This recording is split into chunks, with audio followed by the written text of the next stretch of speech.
Welcome to Odia Medium School. This channel provides you Odia Medium School subject study. Please like, share and subscribe. Hello children ए video आम आज class 8 रो stories past and present book रे थिबा गोटे chapter पढ़िबा। से chapter ना है पूर्णमसिक भव। पिला माने तुम्हें यदि क्लास 8 रो stories past and present book रे थिबा किसी चैप्टर पाई पारि न हो तेबे मोर प्लेलिस्ट को जाई तुमे मध्य पाई परिबो। पिला माने देखो पिला माने जदि whose horse was it a wise king math magic सबू किछि ए वीडियो गुडी को मु अपलोड कर साची। पिला माने मोर प्लेलिस्ट को जाई तुमे पाई परिबो। एबे मु अपलोड करिया जाउछि पूर्णमसिक भव। देखो पिला माने ये गोटे टेलपिस मीन्स होछि लोक कथा। टेक्स्ट ना होछि पुनर्मसिक भव। ये देखो पिला माने पुनर्मसिक वर्ड टी एक्चुअली गोटे संस्कृत वर्ड। पुणी थरे मूषा को परिवर्तन हो जा बोली से किए कहते ना ऋषि कहते। पिला माने एई स्टोरी पढ़ी सारा पर कौन पाई ऋषि पुनर्मसिक भव कहते से विषय जानिबा। एबे देखिया कौन देछि देखो पिला माने इन a forest lived a rishi a संत। देखो पिला माने देछि इन ए फॉरेस्ट। पिला माने आगुरी सबू जेतकी ऋषि थिले कोठी से माने बास करथिले सब जंगल रे। काहे ना से माने एकुटिया रहबा पई पसंद करथिले। सब से माने घर द्वार छाड़ी जंगल को जाउथिले आउ एकुटिया रही से माने ईश्वर प्राप्ति होबा पई ध्यान करथिले। इन a forest lived a rishi a Sant. Rishi means हम ऋषि, संत मीन्स से एका मीनिंग होबा ऋषि संत से एका meaning. In a forest lived a rishi a saint. He lived on fruits only and most of this time spent in prayers and meditation. He lived on fruits. से कौन खाऊले आमे जेमती खाऊछु सबले भात किए खाऊछि मांस माछ से समय ए ऋषि माने कौन खाऊले। ही लिव्ड से एक्चुअली लिव एडी देखो पले माने रहिबा कथा नुहे ए से बंचुथिले। ही लिव्ड ऑन फ्रूट्स से कोथरे बंचुथिले ना फल खाई बंचुथिले। And most of his time spent in prayer and meditation. आउ अधिकांश समय से कौथिरे बिताउथिले ना प्रेयर मीन्स प्रार्थना करुथिले। एंड मेडिटेशन मीन्स कौन ना ध्यान रे। Hardly having any contact with humans और क्रिएचर्स। हार्डली मीन्स होछि रेयर बा क्वचित बा बहुत कम से लोक मान सहित कांटेक्ट रे बा मिसी करी रहउथिले। एंड और क्रिएचर आउ अलगा जीव जति सब प्राणी अच्छा से सहित भी बहुत कम से कथबार्ता होते बा मिसुले। He lived a very lonely life. से सब बड़े एकुटिया रही पसंद करुले। Once a rat came and lived in his cave. देख थरे कौन है थरे गोटे रेड मीन्स कौन गोटे मूषा आसिला एंड लिव्ड इन हिज केव। आउ तांको केव मीन्स कौन गुंफा। से गुंफा जोठी ऋषि रोहुतले से सेठारे मध्य बास कला। When the rishi was in meditation, it ran about nibbling scratches of a fruit and played pranks with the rishi. When the rishi was in meditation means कौन ध्यान। जेते ऋषि ध्यान रे थांती it ran about nibbling scratches। देखो पिला माने nibbling means कौन खंड खर करी काटिबा कहा जाए। scratches मीन्स कौन रामपुरिया जेटा कह बा जो दाग जेटा कहवा खंड खंड काटी करी फ्रूट गुड़ी को देखो पे कौन से स्क्रैच करी नहीं जाए खंड खंड करी ना फ्रूट गुड़ी को से खंड खंड करी काटी नहीं जाए। And played pranks with the rishi. आउ ऋषि तो कौन था मेडिटेशन था से जानी पारंतिनी। And played pranks with the rishi. Pranks means कौन ना परिहास करवा बा कौन कहवा ना कौतुक। से ऋषि सहित बहुत कौतुकिया मजा करथाए से जानी पारंतिनी ऋषि। At times it climbed over the monk when he was in meditation.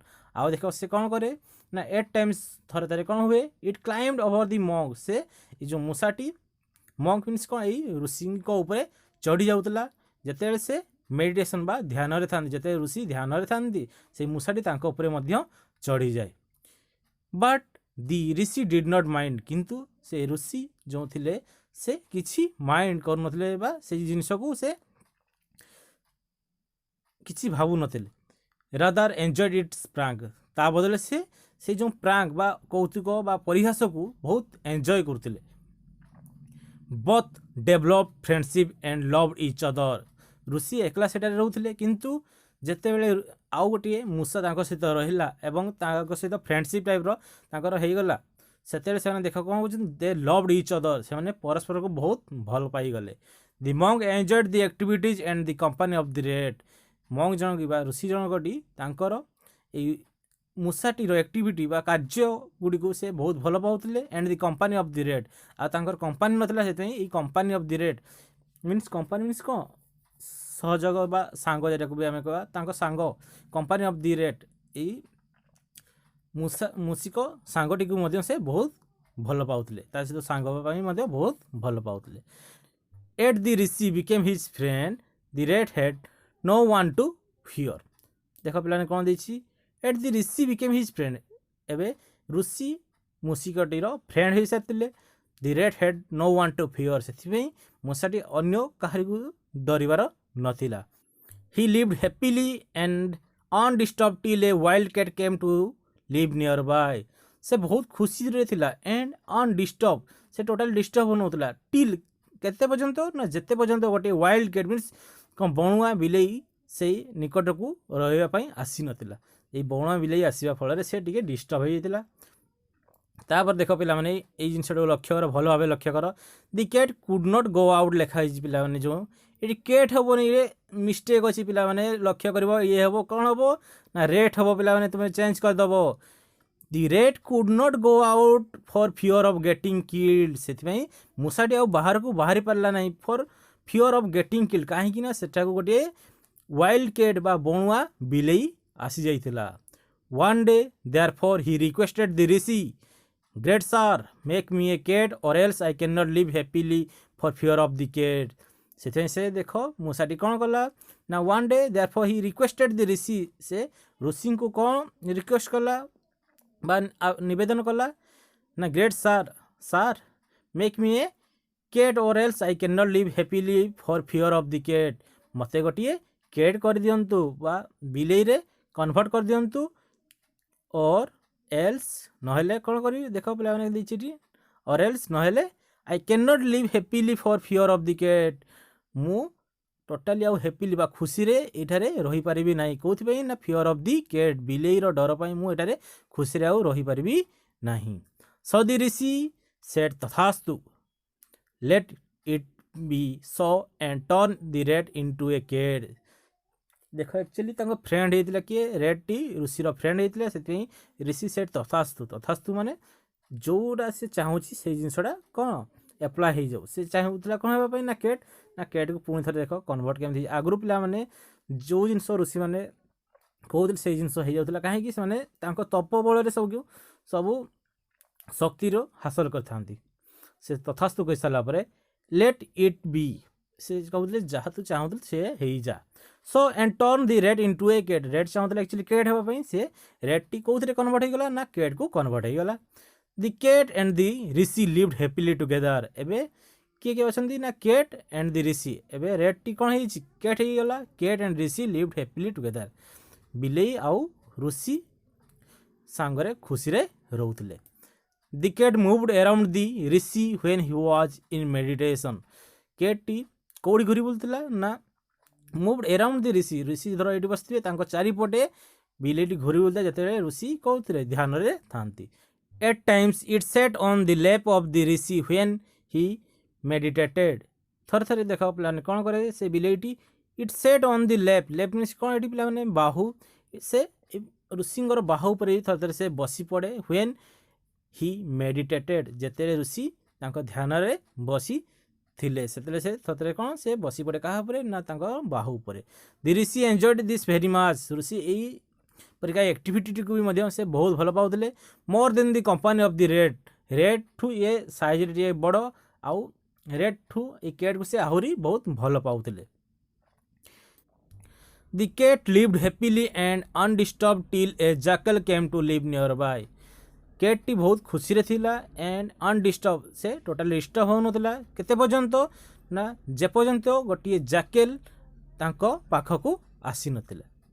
The cat could not go out for fear of getting killed କେଟ୍ଟି ଦେଖ ପିଲାମାନେ the cat could not go out ସେ ଆଉ ବାହାରକୁ ବାହାରି ପାରିଲା ନାହିଁ କାହିଁକି ଫର୍ ଗେଟିଂ କିଲ୍ ସେ କାଳେ ମୃତ୍ୟୁବରଣ କରିବ ବା ତାକୁ କିଏ ମାରିଦେବ ତାଙ୍କ ପାଖରେ କିଏ ଆସିଯାଇଛି ନା ଜାକେଲ୍ ଆସିଯାଇଛି କାଳେ ଜାକେଲ୍ କେଟ୍ଟିକୁ ମାରିଦେବ କହି ସେ କେଟ୍ଟି ଟୋଟାଲ୍ ବାହାରକୁ ଆଉ ବାହାରୁ ନଥିଲା one day therefore it requested the rishi great sir make me a jackal or else I cannot live happily for fear of the jackal ଦିନେ କ'ଣ ହେଲା ଦେଖ ପିଲାମାନେ ସେ ବିଲେଇଟି କ'ଣ କଲା one day therefore it requested the rishi ଋଷିକୁ ପୁଣି ଥରେ ରିକ୍ୱେଷ୍ଟ କଲା great sir make me a jackal or else I can not live happily for fear of the jackal ମୋତେ ଜାକେଲ୍ କରିଦିଅନ୍ତୁ or else I can not live happily ନହେଲେ ମୁଁ ଖୁସିରେ ରହିପାରିବି ନାହିଁ for fear of the jackal ଏଇ ଜାକେଲ୍ର ଡରରେ ମୁଁ ଖୁସିରେ ରହିପାରିବି ନାହିଁ ସ ଦି ଋଷି ସେଟ୍ ତଥାସ୍ତୁ ଋଷି ତାପରେ ସେଇ କଥା ଶୁଣି ତାକୁ ପୁଣି ଥରେ କହିଲେ ତଥାସ୍ତୁ and turn the cat into a jackal ଆଉ ସେ କେଟ୍ଟିକୁ ଗୋଟେ ଜାକେଲ୍ରେ କନଭର୍ଟ କରିଦେଲେ the jackal and the rishi live together happily ଏବେ ଜାକେଲ୍ ଆଉ ଋଷି ଲିଭ୍ ଟୁଗେଦର ହ୍ୟାପିଲି ଖୁସିରେ ରହୁଥିଲେ the jackal acted as the guard of the rishi ଏବେ ଜାକେଲ୍ଟି କାହିଁକି ରେଟ୍ ଆଉ କେଟ୍ର ସାଇଜ୍ରୁ ଜାକେଲ୍ଟି ବଡ଼ the jackal acted as the guard of the rishi ଯେପରି ଋଷିର ଗୋଟେ ଗାର୍ଡ଼ ବା ତାଙ୍କୁ ଯେ ଜଗୁଆଳି ଭଳିଆ ସେ କାମ ଦେଉଥିଲା it did not allow small creatures to get inside the cave ସେ ଛୋଟ ଛୋଟ ଜୀବ ବା ଜନ୍ତୁମାନଙ୍କୁ ଏ କେଭ୍ ବା ଗୁମ୍ଫା ଭିତରକୁ ପ୍ରବେଶ କରିବା ପାଇଁ ଦେଉନଥିଲା ସେ ଗୋଟିଏ ଗାର୍ଡ଼ ହିସାବରେ ସେଠାରେ ଠିଆ ହୋଇଥିଲା ଦି ଋଷି ଏନ୍ଜଏଡ୍ ଦି ସଙ୍ଗ ଅଫ୍ ଦି ଜାକେଲ୍ ହୁକେ ହୋ in the evening and early morning ପିଲାମାନେ ଆମେ ଜାଣିଛୁ ନା ଜାକେଲ୍ କିପରି ରଡ଼ି ଛାଡ଼େ ନା ହୁକେ ହୋ ବେସିକାଲି ଏଇ ହୁକେ ହୋ ସାଉଣ୍ଡଟା କେତେବେଳେ ଶୁଣାଯାଏ in the evening and early morning evening ବା ସନ୍ଧ୍ୟା ସମୟରେ ଏବଂ ପ୍ରାତଃ ସମୟରେ earlier in the rats and cats time he failed to know the arrival of morning and evening ଆଗରୁ ଯେତେବେଳେ ମୂଷା ଆଉ ବିଲେଇ ଥିଲେ ସେମାନଙ୍କ ସମୟରେ ସେ ଜାଣିପାରୁନଥିଲେ ଯେ ଆକ୍ଚୁଆଲି କେତେବେଳେ ସକାଳ ହେଉଥିଲା ଆଉ କେତେବେଳେ ରାତି ହେଉଥିଲା କିନ୍ତୁ ଏଇ ଜାକେଲ୍ ଥିବା ସମୟରେ ସେ ଜାଣିପାରୁଛନ୍ତି ସକାଳ ହେଲା ମାନେ ଆମର କ'ଣ ଏଇ ଯେଉଁ ଜାକେଲ୍ଟି ହୁକେ ହୋ ସାଉଣ୍ଡ ଦେବ ଆଉ ଇଭିନିଂ ହେଲା ମାତ୍ରେ ସେ ଜାକେଲ୍ଟି ହୁକେ ହୋ ରଡ଼ି ଛାଡ଼ୁଥିଲା ଏବେ ସେଥିପାଇଁ ସେ ବହୁତ ଖୁସି ଥିଲେ କାହିଁକି ନା ସେ ଏଇ ସନ୍ଧ୍ୟା ସମୟ ଆଉ ସକାଳ ସମୟ ସେ ଜାଣିପାରୁଥିଲେ the day and night mixed up and was in fact one for him ଦେଖ ପିଲାମାନେ ଦେଇଛି ଏଠି କ'ଣ ଦେଇଛି ନା their day and night got mixed up ଆଗରୁ ଯେତେବେଳେ ମୂଷା ଆଉ ବିଲେଇ ଥିଲେ ତାଙ୍କ ସେଇ ସମୟରେ ସେ ଦିନ ରାତି କିଛି ଜାଣିପାରୁନଥିଲେ ମିକ୍ସ ହେଇଯାଉଥିଲା ବା ମିଶି ଯାଉଥିଲା ଇନଫ୍ୟାକ୍ଟ ୱାନ୍ ଫର୍ ହିମ୍ ସବୁ ତାଙ୍କୁ ଗୋଟିଏ ପରି ଲାଗୁଥିଲା for this very reason he like the jackal more than the cat ସେଇଥିପାଇଁ ସେ ଏଇ ରେଟ୍ ହଉ କି କେଟ୍ଠୁ କାହାକୁ ଜାକେଲ୍କୁ ବହୁତ ଲାଇକ୍ କରୁଥିଲେ କାହିଁକି ନା ସେ ଦିନ ରାତି ଜାଣିପାରୁଥିଲେ କେତେବେଳେ ଦିନ ଆରମ୍ଭ ହେଉଛି କେତେବେଳେ ରାତି he therefore enjoyed the company of the jackal more than that of the cat ସେଥିପାଇଁ ସେ ଏଇ ଜାକେଲ୍ର କମ୍ପାନୀ ବା ଜାକେଲ୍ର ସାଙ୍ଗଟିକୁ ତାଙ୍କ ସହଚରକୁ ବହୁତ ଭଲ ପାଉଥିଲେ କେଟ୍ ପାଇଁ କେଟ୍ ଠାରୁ ତାପରେ ଦେଇଛି ଦେଖ ପିଲାମାନେ the jackal lived happily and undisturbed till a tiger came to live nearby jackal ମଧ୍ୟ ବହୁତ ଖୁସିରେ ଥିଲା ଆଣ୍ଡ ଅନଡିଷ୍ଟର୍ବ ଟୋଟାଲି ସେ ଡିଷ୍ଟର୍ବ ହେଉନଥିଲା କେତେ ପର୍ଯ୍ୟନ୍ତ till a tiger came to live nearby ଯେପର୍ଯ୍ୟନ୍ତ ଗୋଟିଏ ବାଘ ସେ ନିକଟକୁ ରହିବା ପାଇଁ ଆସିନଥିଲା the jackal could not go out for fear of getting killed ଜାକେଲ୍ଟି ଆଉ ବାହାରକୁ ଯାଇପାରିଲା ନାହିଁ କାହିଁକି ଫର୍ ଗେଟିଂ କିଲ୍ଡ ସେ କାଳେ ମୃତ୍ୟୁବରଣ କରିବ ସେ ଡରରେ ସେ ଆଉ ବାହାରକୁ ବାହାରି ପାରୁନଥିଲା one day therefore it requested the rishi great sir make me a tiger else I can not live happily for fear of the tiger ସେ ଜାକେଲ୍ଟି ପୁଣି ଥରେ କାହାକୁ ନା ଋଷିକୁ ରିକ୍ୱେଷ୍ଟ କଲା ଯେ ମୋତେ କେଉଁଥିରେ କନଭର୍ଟ କରିଦିଅ ନା ଟାଇଗରରେ କନଭର୍ଟ କରିଦିଅ or else I can not live happily ନହେଲେ ମୁଁ ଆଉ ଖୁସିରେ ରହିପାରିବି ନାହିଁ for the fear of tiger ଏଇ ବାଘର ଭୟରେ ମୁଁ ଆଉ ଖୁସିରେ ରହିପାରିବି ନାହିଁ ସ ଦି ଋଷି ସେଟ୍ ତଥାସ୍ତୁ ଋଷି ଜାକେଲ୍କୁ ପୁଣି ଟାଇଗରରେ କନଭର୍ଟ କରିଦେଲେ and turn the jackal into a tiger but no sooner did the jackal become a tiger it wanted to kill the rishi ଯେତେବେଳେ ଏଇ ଜ୍ୟାକେଲଟି ଟାଇଗରରେ କନଭର୍ଟ ହେଇଗଲା। ନ ଶୁନା କିଛି ସମୟ ଭିତରେ କ୍ଷଣକିରେ କ'ଣ ହେଲା, the jackal became a tiger and it wanted to kill the rishi. ଆଉ ସେ ଋଷିକୁ ମାରିବା ପାଇଁ ଚାହିଁଲା। ଦ ଋଷି ୱାଜ୍ ସକ୍ଡ। ଋଷି ଆଶ୍ଚର୍ଯ୍ୟ ହେଇଗଲେ। ସକ୍ଡ ମିନ୍ସ କ'ଣ, ଆଶ୍ଚର୍ଯ୍ୟ ହେଇଗଲେ।